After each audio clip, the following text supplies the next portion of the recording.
but you can see what is it that gets you going? What sense of competition? Where's the competitive spirit? What gets you out of bed in the morning? What is your sense of initiative? Why are you doing what you're doing? You're running out of gas? They tell you as you get older that your metabolism slows down. Oh, give me a break. I know how to speed that up. I'm going to be teaching a course, by the way. Now, if I never come back to Florida, it's because they didn't invite me. Okay, it's not because I don't want to come. It's because they didn't invite me. I'm more than happy to come here and spend some time with you, but I'm putting together a course called Knock Off 20. Is there anybody in the room that doesn't want to knock off 20? Yeah, do we have to go farther? 20 pounds. 20. Just about everybody, right? Just about almost everybody you're ever going to meet is going to want to knock off 20. And that's going to be about health. That's going to be about stress reduction. That's going to be about vitamins and minerals. That's going to be all about all the stuff that you should be taking to make yourself feel like you're $1,000,000. See, I got a challenge a little bit farther than Jack LaLanne. He was my hero for a lot of years. He saved my kneecaps for sure when I had problems with him when I was a kid. My position is I want to be living while I'm living, but I want to make it to 101. I'm going to 101. Bob Hope made it that far. George Burns made it that far just as a joke, as a lark. And they were comedians, and they gave each other the elbow. He says, I'm going to 100. I was in Las Vegas. George Burns, at 94 years of age, was on stage. He did a 3-hour stand-up, never lost a beat. It was unbelievable. He says, when I'm 100, I'm going to be right here in Las Vegas. And he was. They wheeled him on, okay? He didn't tell any jokes, but he was there. Passed away just shortly after 100 because he made the line in the sand, and he made a declaration that he was going to 100. Bob Hope saw this. They were friends for years and years and years. And he says, I'm going to beat that old whippersnapper. Isn't that what it's all about? Isn't that sometimes what it's all about? You know, you see what the other guy's doing in the office, and just to spite him, you're going to go out there and put a few deals together, take a few listings, pop a double under, that type of thing. And he lasted just a tad longer, and those two guys both made it over 100 years of age. And Hope, you are exactly where you are in relation to your sense of deliberate intention. It's your sense of purpose to be this far, no farther, not 1 inch farther, because you never asked for more than this. You never asked for more than this. If you got abundance consciousness and you started to think abundantly, with statements like this, money flows to me abundantly like a never-ending river. Doesn't that put a picture in your mind? A never-ending river, it just flows to me from all sources. And you just condition yourself. You know what we got to do? We got to go from the unconditioned to the conditioned. Isn't that what you're doing your whole life? The unconditioned to the conditioned. With what? Rehearsal. Rehearsing what? Words. Where'd you hear this? In the beginning was the Word. Where'd you hear that one? Uh-huh. Uh-huh. And it goes a little bit farther, and it says, in the beginning was the Word, and the Word was with God. Nothing was done without the Word. Nothing. Nothing was ever accomplished without words. Nothing gets accomplished in your life without words. Words define all meaning, all sense of purpose. Words. Your words are your tools. They're very valuable to you. To you. How are you using your words? How well do you use your words on yourself? How well do you use your words as suggestions on everyone else? Because the second greatest power that you've got other than choice, which is your first greatest power, is the power of suggestion. What suggestions are you making to people? How do you think you get price reductions? Power of suggestion. Tailored just right.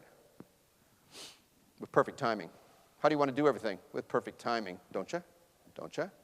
With perfect timing. Have you got a perfect sense of timing? Have you ever declared the fact that you got a perfect sense of timing? What if you did? What if you built that in? You fixed it in as a rehearsed reactionary mechanism, a habit pattern, that I have perfect timing in everything I do. I always have ample time to get everything done just right. Notice how it automatically, spontaneously comes out of me because it's on a shelf in here, it sits in here, it's rehearsed in here, and I rehearse it all the time. Because you are what you think about all day long. Is life supposed to be random? I don't think so. That's living by default because you didn't have a plan. You didn't have a plan. Well, how did you want to live the rest of your life? How do you want the last 30 of your life to be? Now, I know some people in this room are only halfway there. You're about halfway. Some of you are about a third way there. But some of you are 2/3 gone, and you got about a third left. Well, how did you want the last third to go?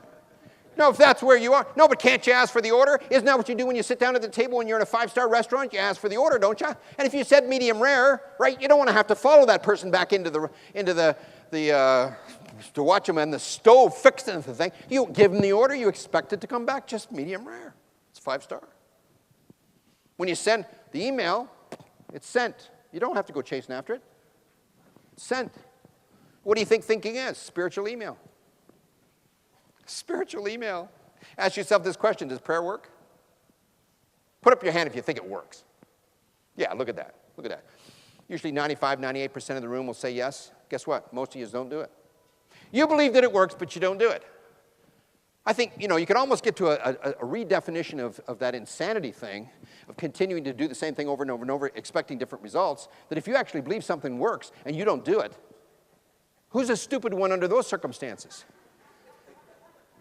No, but hey, are you praying for better results? What is praying? It's requesting.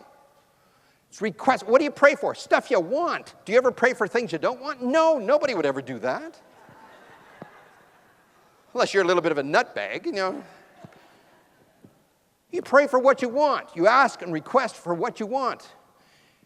Give yourself permission to want stuff. It's an elixir of the word desire. Desire is a pulling power, isn't it? It's a pulling power. You say the word desire, you know it pulls to you.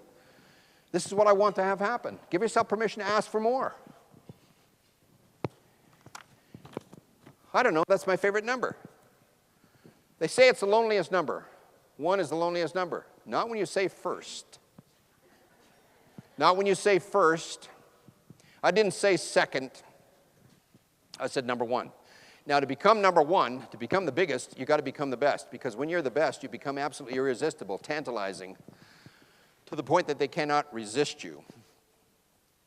We are tailoring Exit to be the very best. We're putting people on staff and promoting them into positions so that this company is the very best. So it's absolutely, totally irresistible. To who? All the good players in real estate. If we get all the good players in real estate, we'll get all the good customers and clients. That's what we'll do. What's it all about? Domination. Taking over.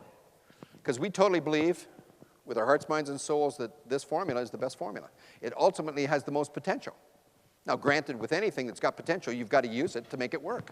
But there's a whole bunch of unfinished business there. Think about all the people you could have sponsored into this corporation that you never did, whereby you never even bothered to have a sit-down. Because why? Because you couldn't explain the formula? Well, what did we do? We said take 10. We put take 10 on the website.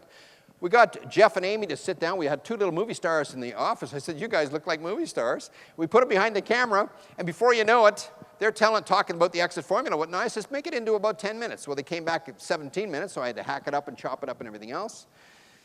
And we got it down to just saying what we wanted to say. And the actual part about the formula is 10 minutes, and then there's about 2 minutes about mindset.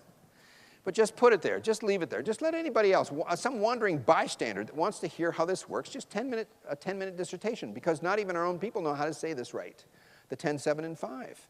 Well, what if you downloaded that? Even from the standpoint of putting on an MP3 so you could memorize the thing yourself, or put it down so you can get it on your computer so you could sit down with somebody with a cup of coffee and say, listen, you got 10 minutes. Watch this. And you delegate authority and responsibility. You let a professional tell the story, and then you play off it from that standpoint. You've got to see this. I mean, this is just a fabulous thing. Hey, if you hate it, handshake and hug, I'm out of here. But just take a look at this. You've got to see this. Because they've never seen it. Because if they actually understood it, they'd probably be here. But because they're not being told, they haven't got an opportunity to be here. So they're trying to build a future out there, trying to raise their kids just like anybody else, one deal at a time. Do you know that it's very tough to do that one deal at a time, especially when the market is like this, whereby there's no future for them? Now, if you cared more about them, you'd get them in there. You'd show it to them. Let somebody else do the talking. That's delegation of authority and responsibility. That's what it is. Let the pro tell the story. Well, what if you put that on your agenda? What if you sat there and said, I'm going to do 12 people this year. I'm going to show that to 12 people. That's what I'm going to do. And my objective is to bring in 3 people. I want to sponsor in 3 people. I got that on my agenda. Well, how are you going to do that? Well, I haven't got the foggiest idea. So you're not supposed to know. You don't necessarily have to know how you're going to do it. You just have to want it. When you want it and you put it in there and you build it in there as an objective, all of a sudden, bubbles start to come from below and say, there's one. There's one. And an opportunity comes over here, and all of a sudden somebody wants to know and say, I heard about this thing, but how does it work? It's kind of a crazy name, like how does it work? And then you say, I got something you got to listen to. It's right here. And you bring it out with your handy-dandy DVD, and you sit there and show it to them. Say, watch this. Because if they're going to get it, they're going to get it in 20 minutes, and that's just 10 minutes. If they're going to get it. And you put them on.